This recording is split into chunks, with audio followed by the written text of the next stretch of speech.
10월 5일 주일 예배를 시작하겠습니다.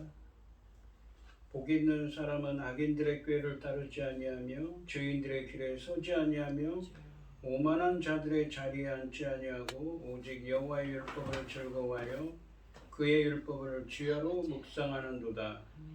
그는 시냇가에 심은 나무가 철을 따라 열매를 맺으며 그 잎사귀가 마르지 아니함 같으니 그가 하는 모든 일이 다 형통하리로다.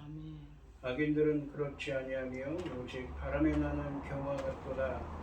그러므로 악인들은 심판을 견디지 못하며 죄인들이 의인들의 모임에 들을지 못하리로다. 무릇 의인들의 길은 여호와께서 인정하시나 악인들의 길은 망하리로다. 아멘. 저희들을 창세전에 택정하시고 여기까지 인도해 주신 주님 감사드립니다. 오늘 예배 가운데 임재하여 주시고 예배가 신령과 진정으로 드려지는 예배가 되게 하여 주시옵소서. 이 모든 말씀 거룩하신 예수님의 이름으로 기도드립니다. 아멘. 찬송가 23장입니다. 만입이 내게 있으면 그 입 다 가지고 내 구주 주시는 종을 늘 찬송하겠네. 내 은혜로우신 하나님 날 도와주시고 그 크신 영광을 입혀 알게 하소서. 내 주의 귀한 이름이 날 위로하시고 일기의 음악 같으니 잠이라 꿰도다.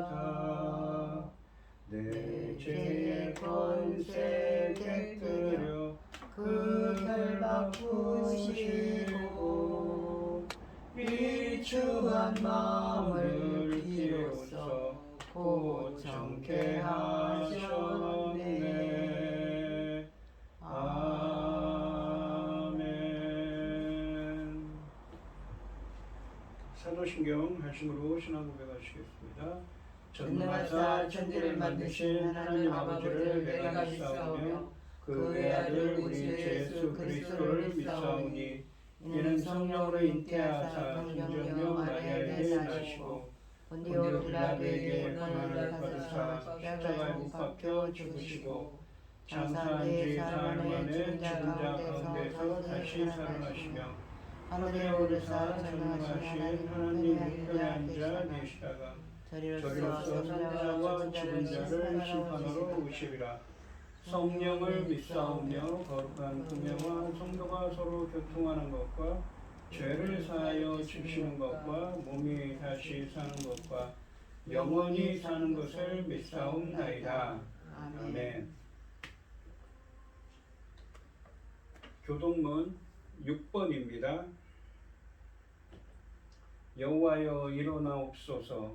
하나님이여 손을 드옵소서. 가난한 자들을 잊지 마옵소서. 어찌하여 악인이 하나님을 멸시하여 그의 마음에 이르기를 주는 감찰하지 아니하리라 하나이까. 주께서는 보셨나이다. 주는 재앙과 원한을 감찰하시고 주의 손으로 갚으려 하시오니 외로운 자가 주를 의지하나이다. 주는 벌써 보아를 도우시는 악인의 팔을 꺾으소서. 악한 자의 악을 더 이상 찾아낼 수 없을 때까지 찾으소서. 여호와께서는 영무궁하도록 악이신 이방 나라들이 주의 땅에서 멸망하였나이다. 여호와여 주는 겸손한 자의 소원을 들으셨사오니 그들의 마음을 준비하시며 귀를 기울여 들으소서. 고아와 압제당하는 자를 위하여 심판하사 세상에 속한 자가 자신을 위협하지 못하게 하시리이다. 아멘. 찬송가 204장입니다. 주 주의 말씀 듣고서 준행하는 자는 반석 위에 터닫고 집을 지은 같아.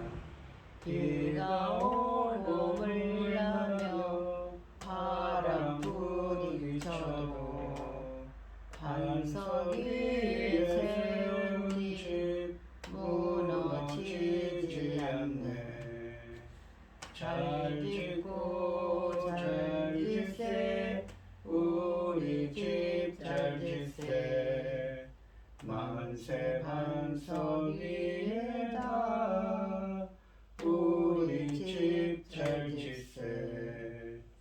주의 말씀 듣고도 행치 않는 자는 모래 위에 터닫고 집을 지은 같아. 비가 오며 물나며 바람 부딪힐 때 모래 위에 세운 집 크게 무너지네. 잘 짓고 잘 짓세 우리 집 잘 짓세. 만세 반석 위에다 우리 집 잘 짓세. 세상 모든 사람들 집을 짓는 자니 반석 위가 아니면 모래 위에 짓네.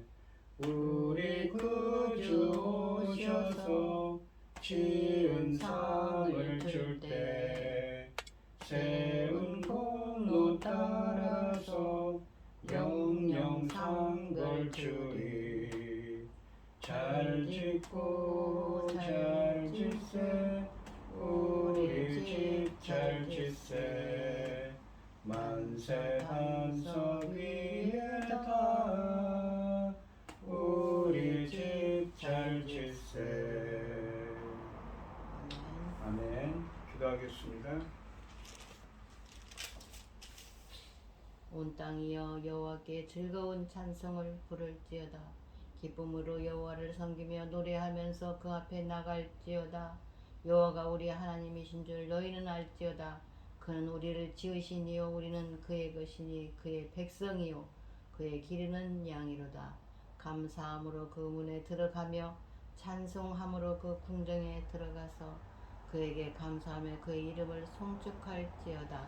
여호와는 선하시니 그의 인자하심이 영원하고 그의 성실하심이 대대에 이르리로다. 아멘. 아멘. 천지 만물을 지으신 전능하신 하나님 아버지, 어리석고 보잘것없는 저희를 자녀 삼으시고 아버지의 그 크신 사랑 가운데 살아가게 하심을 참으로 감사드립니다.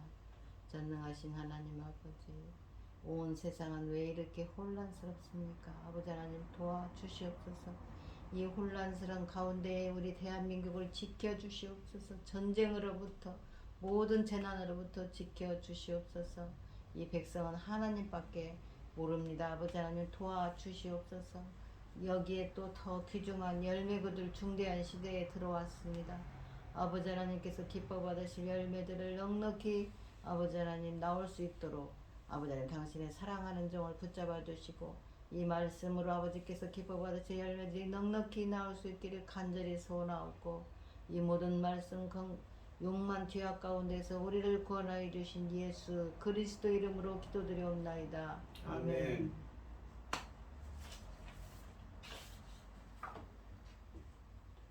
오늘 함께 하실 하나님의 말씀은 마태복음 13장 36절에서 43절 말씀입니다. 마태복음 13장 36절에서 43절 말씀입니다. 교도하겠습니다. 제가 먼저 읽겠습니다.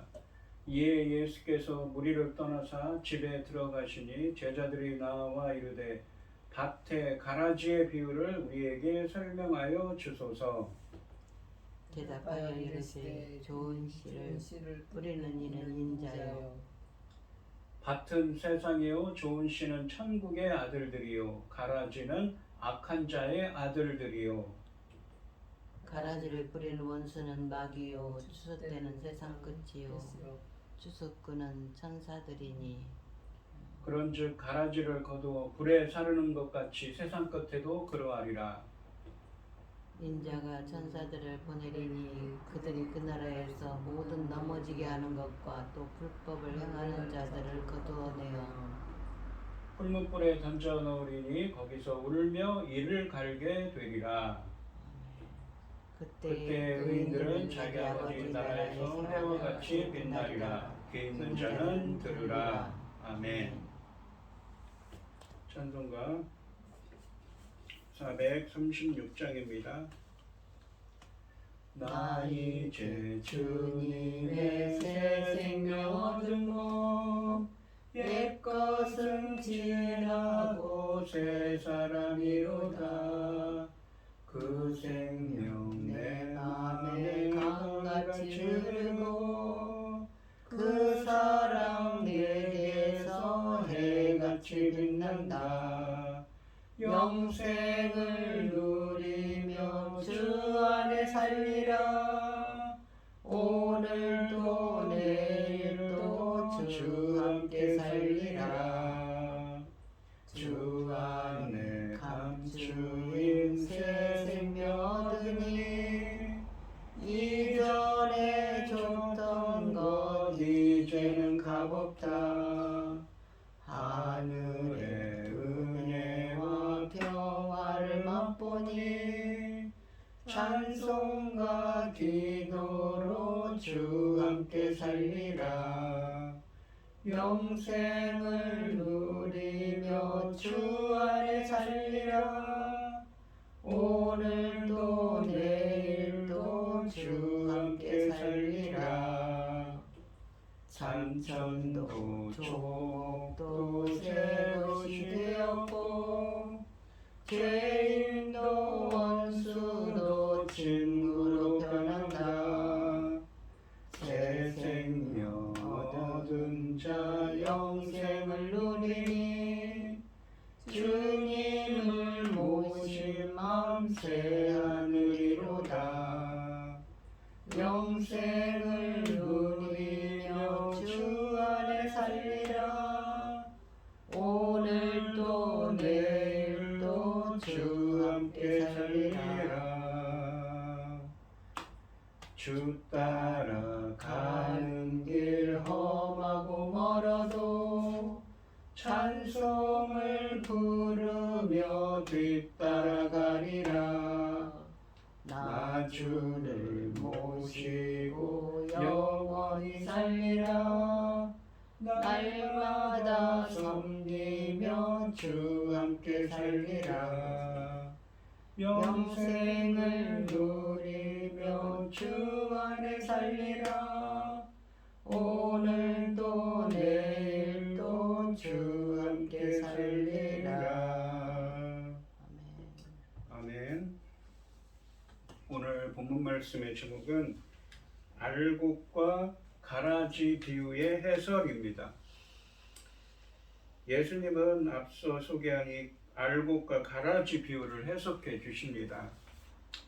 36절 말씀을 보시면 이에 예수께서 무리를 떠나사 집에 들어가시니 제자들이 나와 이르되 밭의 가라지의 비유를 우리에게 설명하여 주소서라고 되어 있습니다.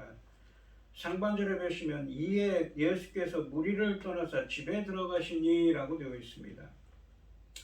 13장 1절 말씀에서는 예수님께서는 집에서 나가서 바닷가에 앉으셨었습니다.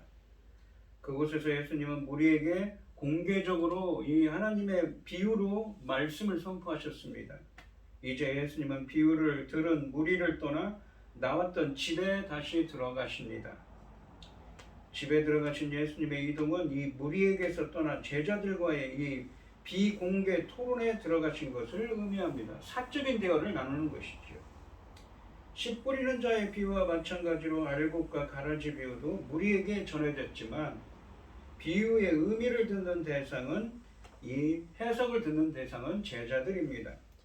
예수님을 쫓는 자들은 천국의 비밀에 대한 지식과 보고들을 능력을 가지고 있었지만 그분의 말씀을 모두 이해하기 위해서는 여전히 예수님의 도움이 필요했습니다.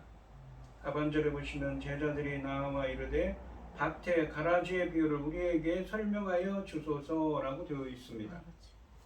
밭의 가라지 비유는 무리들에게 공개적으로 주어진 데 비해 비유의 해설은 사적인 상황, 즉 집에서 제자들에게만 주어집니다. 제자들은 예수님께 저희에게 밭의 가라지들 비유를 설명해 주십시오라고 요청합니다. 이는 제자들이 가라지 비유를 정확히 이해하지 못하였음을 시사합니다. 이렇게 예수님이 제자들과 따로 계실 때 그들에게 비유의 의미를 해석해 주시는 것은 오직 예수님과 함께하는 자만이 하나님에 대한 언어를 이해할 수 있음을 시사해 주고 있습니다. 가라지 비유의 해설은 이처럼 제자들의 직접적인 요청에 대한 반응으로 주어지고 제자들이 하늘나라의 비밀 곧 계시를 깨닫는 과정은 예수님의 해설에 의해서 이루어지는 것입니다. 37절부터 39절까지 말씀에서 예수님은 비유에 등장하는 요소들을 설명하고 이 40절부터 43절까지 말씀에서는 시대의 끝에 벌어질 가라지와 곡식의 운명에 대해 설명하고 계십니다. 37절 말씀해 보시면 대답하여 이르시되 좋은 씨를 뿌리는 일은 인자요 라고 되어 있습니다. 씨 뿌리는 비유에서는 좋은 씨가 누구입니까? 좋은 씨는 무엇입니까? 하나님의 말씀, 복음이었죠. 근데 여기서 좋은 씨는 누구냐면 조금 이따 나오겠지만 하나님의 자손들, 하나님에 속한 하나님의 백성들입니다. 근데 그 씨를 뿌리는 자는 인자라는 것이지요. 그러니까 선택과 예정에 대한 이야기입니다. 예수님께서는 마태복음 13장 24절로 30절 말씀에 기록된 가라지 비유의 중요한 요소들이 무엇을 나타내는지 설명해 주셨습니다. 제자들의 이해는 예수님의 가르침을 통해 가능해지는 것이지 그들 스스로 탐구해서 얻는 것이 아닙니다. 먼저 좋은 씨를 뿌린 자는 인자, 즉 예수님이라고 말씀하십니다. 예수님은 좋은 씨를 뿌리는 이는 인자라며 바로 예수님 자신이 가라지 비유의 씨 뿌리는 농부라고 말씀하고 계십니다. 씨, 곧 하나님의 아들들을 뿌리는 존재는 하나님이신데 여기서는 인자, 즉 예수님이 하나님의 역할을 하십니다. 인자이신 예수님은 41절과 42절 말씀에서 종말론적인 역할을 수행할 것이며 이 역할 역시 하나님에게 속한 권한입니다. 38절 말씀해 보시면 밭은 세상이요 좋은 씨는 천국의 아들들이요 가라지는 악한 자의 아들들이요 라고 되어 있습니다. 악한 자는 누구입니까? 바로 사탄이죠. 마귀. 상반절에 보시면 밭은 세상이요 라고 말씀하십니다. 하반절에 보시면 좋은 씨는 천국의 아들들이요 가라지는 악한 자의 아들들이요 라고 말씀하십니다. 그러니까 밭에다가 좋은 씨인 천국의 아들들과 악한 씨 이 가라지인 악한 자의 아들들을 뿌려놨다는 것이죠. 그러니까 좋은 씨는 인자이신 예수님이 뿌렸고 악한 씨는 누가 뿌렸습니까? 마귀에게 속한 자들을 뿌렸다는 것입니다. 그래서 세상에는 그렇게 공존하고 있다는 말씀입니다. 메시아이신 예수님이 바친 세상에 뿌리시는 좋은 씨는 천국의 아들들입니다. 19절에 나오는 씨 뿌리는 비유에서 좋은 씨는 천국 복음이었지만 여기서는 천국의 아들들 곧 하나님의 택한 백성을 가리킵니다. 하나님 나라의 아들들인 좋은 씨는 이 악한 자 사탄의 아들들인 가라지와 대조를 이룹니다.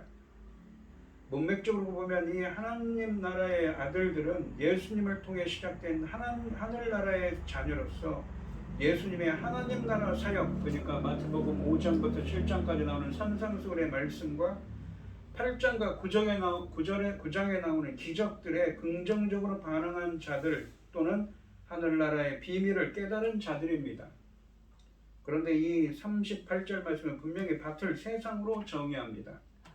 세상에는 악한 자들이 섞여 있음을 암시합니다. 이것은 원수인 마귀가 가라지, 그러니까 악한 자의 아들들을 곡식 가운데 천국의 아들들 가운데 뿌렸기 때문이며 즉 사탄의 방해로 하늘나라의 백성 가운데 사탄의 사람들이 섞이게 되었기 때문입니다. 그래서 세상은 하나님 나라와 사탄을 추종하는 세력이 대립하여 갈등을 빚는 곳입니다.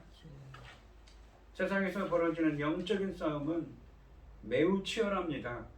그 누구도 오랫동안 중립을 지킬 수 없는 곳입니다.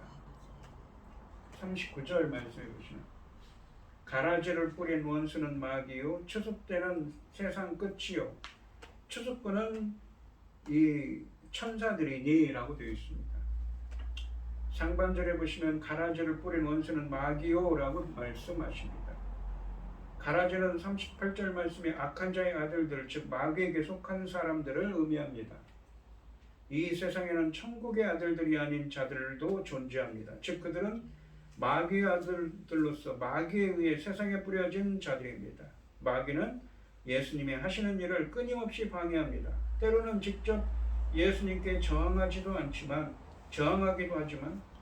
이 세상의 악한 사람들을 동원해 주님의 제자들을 괴롭히기도 합니다. 우리는 죽는 날까지 마귀와 영적 전쟁을 해야 하는 것이지요. 하반절에 보시면 추수 때는 세상 끝이요 추수꾼은 천사들이니 라고 말씀하십니다. 세상 끝으로 번역된 이 헬라어는 직역하면 시대의 끝, 이 시대라는 말이 헬라어로 아이오니오스입니다. 시대의 끝을 의미합니다. 추수는 시대의 끝이며 마지막 때에 천사들이 추수하는 역할을 수행할 것이라고 말씀하십니다. 40절 말씀해 보시면 그런즉 가라지를 거두어 불에 사르는 것 같이 세상 끝에도 그러하리라. 그러니까 이 가라지, 그러니까 악한 자의 아들들, 사탄 마귀에 속한 자들은 어떻게 됩니까? 세상 끝에 종말에 가서는 가라지로 거두어서 불에 살라버린다는, 심판을 영원히 꺼지는 풀무불에 던져버린다는 말씀을 하고 있습니다. 40절 말씀은 이 사전식인 해설에 이어 세상 끝 심판에 대한 상세한 해설을 도입하는 이 전환적인 기능을 합니다. 이 비유의 중심 논지가 이제 설명됩니다. 가라지를 거두어 불에 사르는 것은 세상 끝에 일어날 종말의 심판을 나타냅니다. 예수님은 30절에 가라지가 불태워지는 비유의 묘사가 세상 끝에 될 최후의 심판을 상징하는 것임을 밝히고 계십니다. 세상 끝, 그러니까 시대의 끝은 마태복음에서 이 즐겨 사용되는 표현인데 신약성경에서는 마태복음을 제외하고는 히브리서 9장 26절에서 유일하게 한 번 더 사용되는 표현입니다. 마태복음에서 이 표현은 종말론적인 완성의 때를 지칭하는데 이때는 최종 심판으로 특정지어집니다. 즉 가라지들은 추수 때까지는 곡식과 함께 자라지만 시대의 마지막에 인자가 천사들을 시켜 모으고 태울 것이라는 말씀입니다. 씨를 뿌린 인자가 추수를 하는 역할도 수행합니다. 인자는 지상에서 고난의 세월을 보내면서 겸손과 긍휼의 삶으로 씨를 뿌렸으나 세상의 끝에는 주로서 재판장의 자리에서 이 세상을 심판하실 것입니다. 세상이 끝나는 날 악인들은 혹독한 심판을 받을 것이라는 의미입니다. 이제 41절부터 43절까지 말씀은 이 최종적인 심판 상황을 상세하게 기술합니다. 41절 말씀해 보시면 인자가 그 천사들을 보내리니 그들이 그 나라에서 모든 넘어지게 하는 것과 또 불법을 행하는 자들을 거두어 내어 라고 되어 있습니다. 상반절에 보시면 인자가 그 천사들을 보내리니 라고 말씀하십니다. 인자가 자기 천사들을 보낼 것이라는 이 장면은 인자가 하늘 법정의 종말론적인 재판장으로 역할을 하는 것을 의미합니다. 여기서 천사들을 하나님이 아니라 인자의 천사들로 표현한 것은 매우 독특한 표현입니다. 이것은 예수님의 신적 권위와 정체성을 암시합니다. 하반절에 보시면 그들이 그 나라에서 모든 넘어지게 하는 것과 또 불법을 행하는 자들을 거두어 내어 라고 되어 있습니다. 여기서 가라지 곧 악한 자의 아들들은 모든 넘어지게 하는 것과 불법을 행하는 자들이라고 규정됩니다. 그런데 모든 넘어지게 하는 것과 불법을 행하는 자들의 구체적인 정체를 규명하는 것은 밭이 상징하는 세상의 영역을 확인하는 데 중요한 지침을 제공합니다. 먼저 모든 넘어지게 하는 것은 무엇인가 하면 세상에서 그 나라의 아들들을 넘어지게 하는 다양한 요소들을 지칭합니다. 예수님은 마태복음 18장 6절로 7절에서 세상에 넘어지게 하는 것들이 있다는 것을 명백히 밝히셨고 그렇게 하는 사람일 수도 있음을 시사하셨습니다. 실제로 마태복음 16장 23절 말씀에서 예수님은 당신의 제자 베드로가 자신에게 그런 역할을 하고 있다고 책망하셨습니다. 그때 베드로는 예수님께서 하나님의 뜻을 행하시는 것을 가로막으려고 했습니다. 그렇다면 여기서도 모든 넘어지게 하는 것은 그 나라의 아들들이 하나님의 뜻을 순종하지 못하게 함으로써 믿음을 잃어버리도록 시도하거나 그렇게 하도록 행하는 사람들입니다. 그런 사람들은 베드로처럼 무엇입니까? 교회 안에도 있고 교회 밖에도 있는 것이지요. 두 번째로는 불법을 행하는 자들도 비슷합니다. 이 불법을 의미하는 이 헬라어는 아노미아입니다. 이 율법이 노모스인데 노모스에 아라는 부정어 적두어가 쓰여져 있습니다. 그래서 아노미아라는 불법이라는 의미가 되어 있습니다. 마태복음 7장 23절에서는 불법을 행하는 자들아 떠나라 라고 하죠. 그 말씀에 보시면 불법은 무엇입니까? 하나님의 뜻을 행하지 않는 것입니다. 그러니까 이 불법을 행하는 자들이나 넘어지게 하는 자들은 비슷한 의미라는 것이죠. 하나님의 뜻대로 행하지 못하도록 방해하는 자들입니다. 이처럼 이 경우에도 밭에 자라는 가라지들로 비유된 존재들은 교회 안에도 있습니다. 그리고 교회 밖에도 있는 것이 분명합니다. 그러니까 마태복음 7장 23절 24절에서 그러죠. 불법을 행하는 내가 선지자의 이름으로 무엇입니까? 예언을 행하고 권능을 행하지 아니하였나이까 불법을 행하는 자들아 떠나가라. 내가 너를 도무지 알지 못하겠노라 라고 말씀하십니다. 42절 말씀해 보시면 풀무불에 던져 넣으리니 거기서 울며 이를 갈게 되리라 라고 말씀하십니다. 42절 말씀은 이 30절 말씀에서 간략하게 언급된 가라지의 운명을 상세하게 설명합니다. 상반절에 보시면 풀무불에 던져 넣으리니 라고 말씀하십니다. 먼저 모든 넘어지게 하는 것과 불법을 행하는 자들은 모두 모아진 다음에 풀무불에 던져집니다. 풀무불은 영원한 형벌을 상징하는 것입니다. 이어서 악한 자의 아들들의 모습이 기술되는데 하반절에 보시면 거기서 울며 이를 갈게 되리라 라고 말씀하십니다. 우는 것은 무엇입니까? 바로 슬픔을 의미하죠. 이를 가는 것은 고통과 절망과 심한 분노의 표현입니다. 이를 갈게 될 곳으로 던져진 이 가라지들이 슬퍼하는 이유는 자신들이 그곳에 갈 이유가 없다고 생각하기 때문입니다. 악인들의 이러한 모습은 계시록 21장 4절 말씀에 보시면 의인들이 영원히 살게 될 새하늘과 새 땅에는 애통과 통곡이나 아픔이 더는 없는 모습과 극명하게 대조되고 있습니다. 마지막으로 43절에 보시면 그때의 의인들은 자기 아버지 나라에서 해와 같이 빛나리라. 귀 있는 자는 들으라 라고 하십니다. 본문은 끝으로 곡식의 결말에 대해 그러니까 알곡 하나님의 백성들 좋은 씨로 뿌린 인자가 밭에 세상인 밭에 뿌린 좋은 씨인 알곡들 하나님께 속한 사람들의 결말에 대해서도 좀 더 구체적으로 말씀하십니다. 예수님은 하나님을 아버지라 하시고 하나님을 의인들의 아버지라 하시는데 이것은 의인들과 자신은 하나님과 특별한 관계를 동일하게 누리게 될 것을 말씀하시는 것입니다. 예수님이 우리를 형제로 대하시는 것입니다. 이 38절 말씀은 그 나라의 아들들로 해설되었던 곡식, 곧 좋은 씨앗이 여기서는 의인들이라고 표현됩니다. 그들이 누리게 될 최종 축복은 이 다니엘서 12장 3절 말씀을 반영하고 있습니다.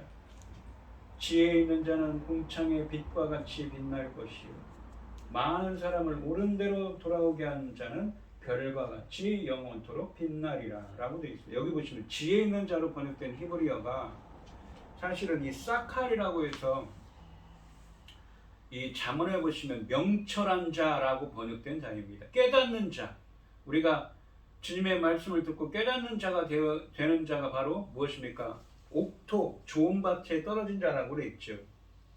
그러니까 이 명철한 자는 궁창의 빛과 같이 빛날 것이요. 많은 사람들을 옳은 대로 돌아오게 한 자는 빛 별과 같이 영원토록 빛나리라고 말씀하십니다. 의인들은 하나님의 말씀과 뜻에 순종하며 사는 사람들입니다. 의인들은 다니엘서에서 이 명철한 자로 표현되며 마태복음에서는 말씀을 듣고 이해하는 자, 깨닫는 자들입니다.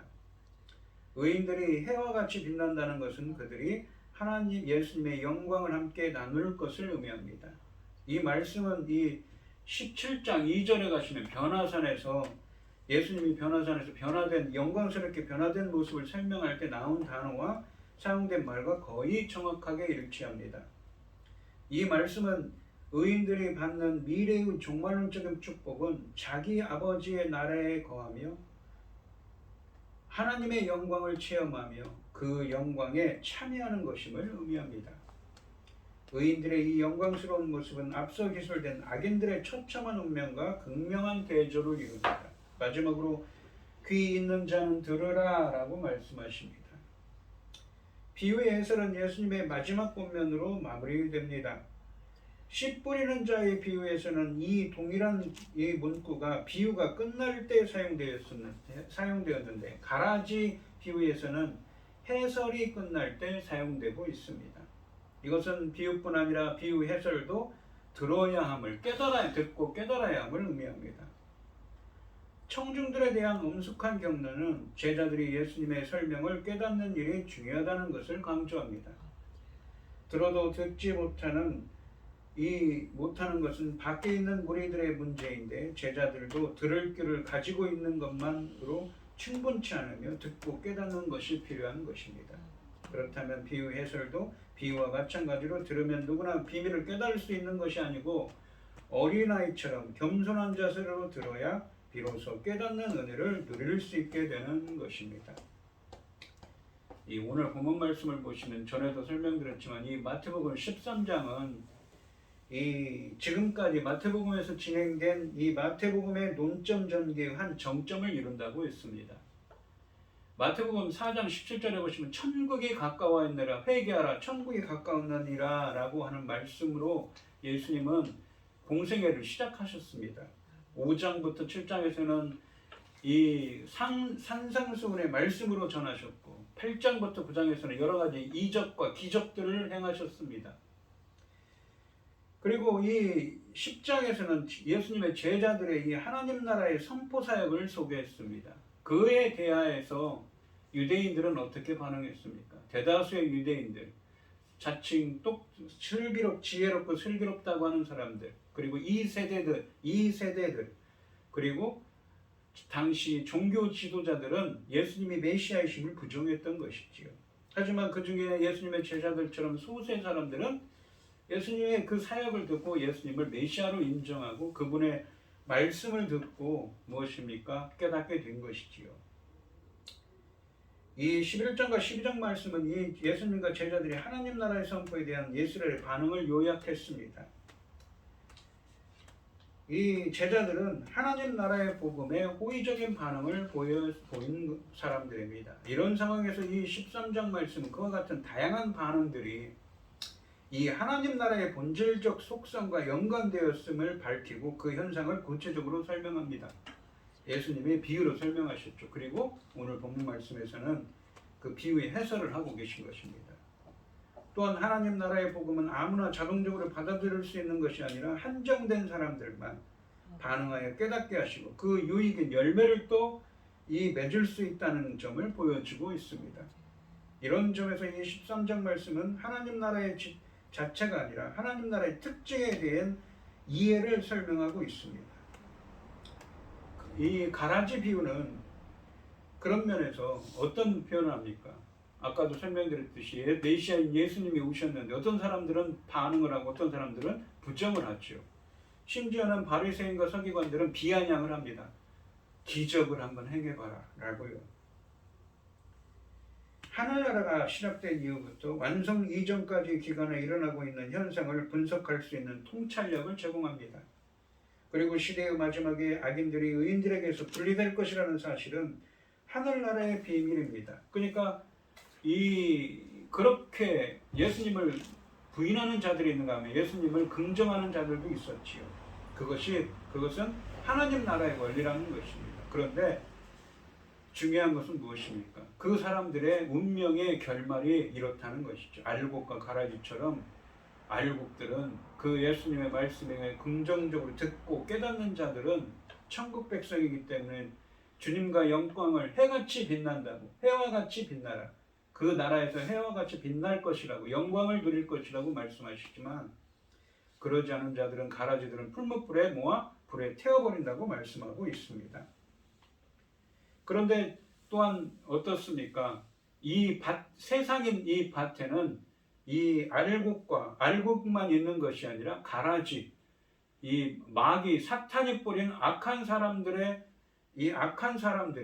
마귀에 속한 사람들이 함께 섞여 있다는 것이지. 그것은 교회도 마찬가지고 이 교회 밖도 마찬가지입니다. 그리스도인들은 세상 가운데 살아가면서 악한 자들의 많은 공격과 비난에 시달리고 갖가지 불편함을 감수하게 됩니다. 그런 상황 속에서 그리스도인들은 혹시 하나님께서 주무시고 계시는지 아니면 그분의 능력이 부족한지 의구심을 가질 수도 있습니다. 그러나 하나님은 주무시지도 않고 능력이 부족하신 분도 아닙니다. 세상은 어디든지 이미 인자의 통치 아래에 있습니다.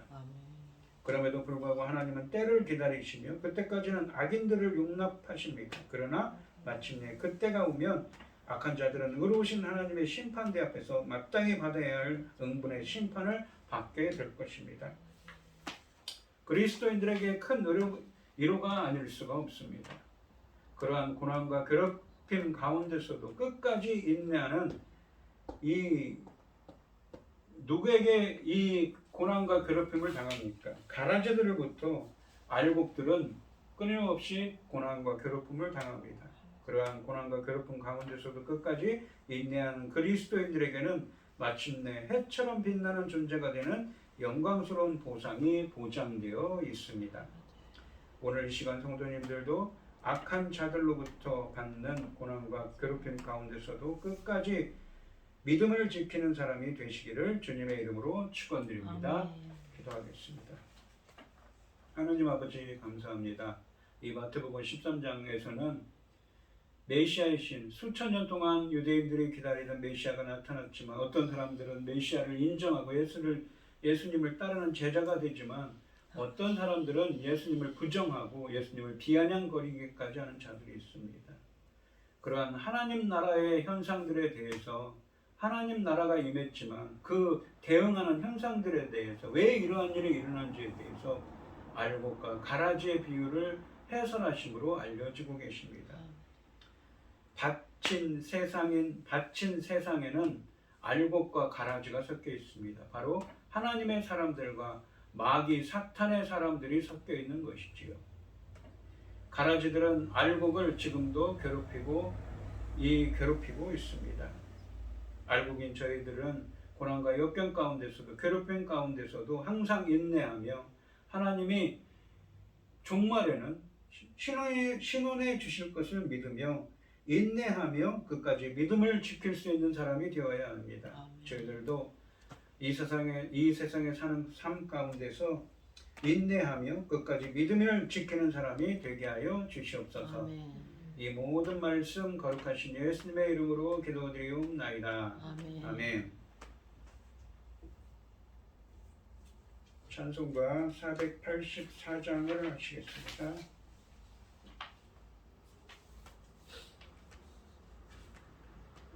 내 맘에 주여 소망되소서 주 없이 모든 일 헛되어라 밤에나 낮에나 주님 생각 잘 때나 깰 때 함께 하소서 지혜의 주여 말씀하로서 언제나 내 안에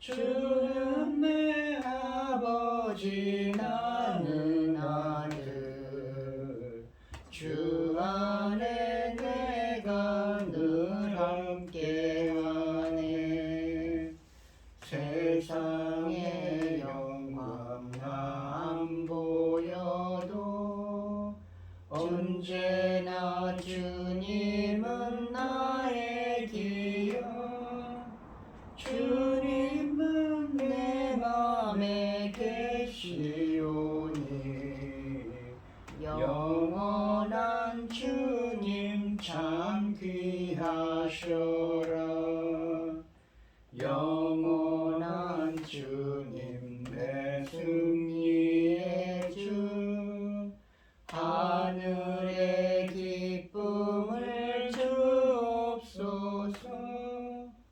어떠한 고난이 닥쳐와도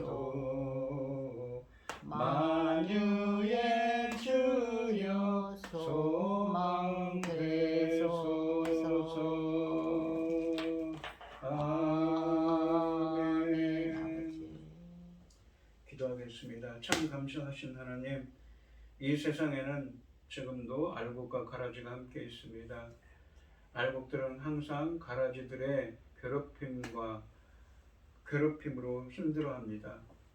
저희들이 그러한 고난과 역경 가운데서도 항상 인내하며 끝까지 믿음을 지키는 사람이 되게 하여 주셔서 그의 나라에서 주님과 그의 영광을 함께하는 자들이 되게 하여 주시옵소서.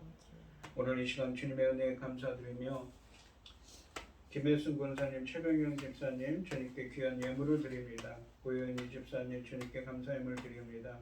주님께서 기억하시고 이 간과 기도에 귀 기울여 주시고 응답하여 주셔서 하나님의 뜻을 행할 수 있도록 인도하여 주시옵소서. 이 기뻐받아 흥행하여 주실 줄 믿사오며 이 모든 말씀 거룩하신 예수님의 이름으로 기도드리옵나이다. 아멘.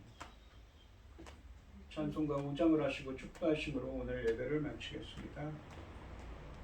이 천지가 만물 들어 복 주시는 주 여호와 전능성부 성자 성령 찬송하고 찬송하세. 아멘. 이제는 주 예수 그리스도의 은혜와 아버지 하나님의 극진하신 사랑과 성령의 교통하심이 성도들 머리 위에 이제로부터 영원히 함께 있을지어다. 아멘.